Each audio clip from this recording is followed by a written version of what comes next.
പ്ലാവിൻ്റെ വാർഷികം എന്നുള്ളത് വേറിട്ട ഒരു പരിപാടിയാണ്. ആ പ്ലാവിനെ പരിപാലിക്കുന്നുണ്ടെന്ന് ഇവിടെ നിരവധി വൃക്ഷങ്ങൾ, വേറിട്ട സ്വഭാവമുള്ള നിരവധി ചെടികൾ ഇവയെല്ലാം ഇവിടെ പരിപാലിച്ച് വരുന്നുണ്ട്. ഇവ എന്ന പ്ലാവിൻ്റെ വാർഷികം കൊണ്ട് ഞങ്ങൾ ഉദ്ദേശിക്കുന്നത് ഒരു വൃക്ഷത്തൈ നട്ടിട്ട് പിന്നെ എല്ലാവരും ആ വൃക്ഷത്തൈ നടിയിൽ മാത്രമാണ് ചെയ്യുന്നത്. പിന്നീട് അതിനെ പരിപാലിക്കൽ വളരെ ചുരുക്കമായിട്ടാണ്. എന്നാൽ നമ്മൾ കുട്ടികളിലേക്ക് അതിൻ്റെ ഒരു ബോധവൽക്കരണം പറഞ്ഞു കൊടുക്കുകയാണ്. ഇങ്ങനെ വൃക്ഷത്തൈ നട്ടാൽ എല്ലാ വർഷവും അതിനെ എപ്പോഴും പരിപാലിച്ച് അതിനെ ഒരു കുട്ടിയെ പരിപാലിക്കുന്നത് പോലെ പരിപാലിച്ച് അതിനെ വളർത്തണമെന്നുള്ള ഒരു ബോധം കുട്ടികളിൽ ഉണ്ടാക്കുകയാണ്. കോഴിക്കോട് കുറ്റ്യാടി കാവിലുംപാറയിലെ ബഡ് സ്കൂളിലാണ് ഈ പ്ലാവിൻ തൈയുടെ പിറന്നാൾ ആഘോഷം നടന്നത്. ഇവ എന്നാണ് സ്നേഹത്തോടെ ആ പ്ലാവിൻ തൈ എല്ലാവരും വിളിക്കുന്നത്. അപ്പോൾ ആ കൂട്ടുകാരുടെ ഒരു സന്തോഷമൊപ്പം തന്നെ പറഞ്ഞ പോലെ ആ നട്ടട്ടങ്ങ് പോവല്ല, അതിനെ സംരക്ഷിക്കുക എന്ന ഓർമ്മപ്പെടുത്തൽ കൂടിയാണ്. നയൻതാര, എന്തായാലും നല്ല കാര്യമാണ്. കുറേ ആളുകളുടെ മനസ്സ് നിറയുന്നു അല്ലേ? എത്രത്തോളം മരങ്ങൾ നമ്മുടെ ജീവിതത്തിൽ പ്രാധാന്യം അർഹിക്കുന്നു എന്നുകൂടി പറഞ്ഞു തരികയാണ് സ്കൂളിലെ എല്ലാവരും. തീർച്ചയായും എത്രത്തോളം പ്രാധാന്യമുണ്ട് മരങ്ങൾക്ക് എന്നൊക്കെ അവർ തുറന്ന് കാണിച്ചു തരികയാണ് ഈ ഒരു പ്രവൃത്തിയിലൂടെ. കുറ്റ്യാടി കാവിലുംപാറ ബഡ്സ് സ്കൂളിലുള്ളവരാണ് ഇവർ.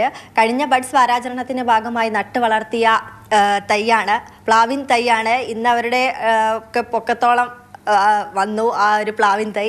അപ്പം ഇവർ ഇതിനെ പരിപാലിച്ചു വളർത്തി എന്നത് മാത്രമല്ല, ഇതിനൊരു പേരിട്ടു എന്നതാണ് വലിയൊരു കൗതുകം തോന്നുന്നത്. കാരണം പരിപാലിക്കുകയൊക്കെ നമ്മളൊക്കെ ചെയ്യാറുള്ള കാര്യങ്ങളാണ്. ഇതുപോലെ പേരിടുക എന്നുള്ളതൊക്കെ അപൂർവമായി കേൾക്കുന്ന കാഴ്ചയാണ്, അല്ലെങ്കിൽ കേട്ടുകേൾവിയില്ലാത്ത കാര്യമാണ്. എന്തായാലും വലിയൊരു കാര്യം തന്നെ. അതിൻ്റെ പിറന്നാൾ ആഘോഷിക്കുന്നു എന്നതും കൗതുകം നിറഞ്ഞ കാര്യം തന്നെയാണ്. ഇത് പറയുമ്പോഴാണ് ഈ കഴിഞ്ഞ പരിസ്ഥിതി ദിനത്തിൽ എത്ര പേര് മരം നട്ടിട്ടുണ്ടാവും? അതൊന്ന് ഇടയ്ക്കൊന്ന് പോയി നോക്കുന്നത് നന്നായിരിക്കും കേട്ടോ.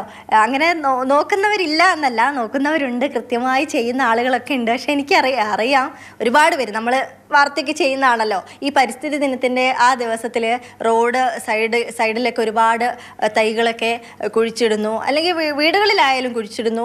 പിന്നെ അതിനെ തിരിഞ്ഞു നോക്കാത്ത വിധം അതിൻ്റെ ഒരു അവശിഷ്ടം പോലും അവിടെ ഉണ്ടാവില്ല.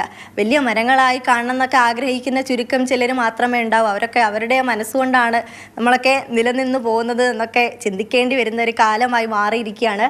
എന്തായാലും ഇവർ ചെയ്ത പ്രവൃത്തി വലിയൊരു കാര്യം തന്നെയാണ്, വലിയ കയ്യടി അർഹിക്കുന്ന കാര്യമാണ്. ഒരുപാട് പ്രവർത്തനങ്ങൾ ഇവർ ചെയ്യുന്നുമുണ്ട്. ഇവർക്ക് ഇനി ഒരുപാട് പ്രവർത്തനങ്ങൾ ചെയ്യാൻ സാധിക്കട്ടെ എന്ന് ആശംസിക്കാം.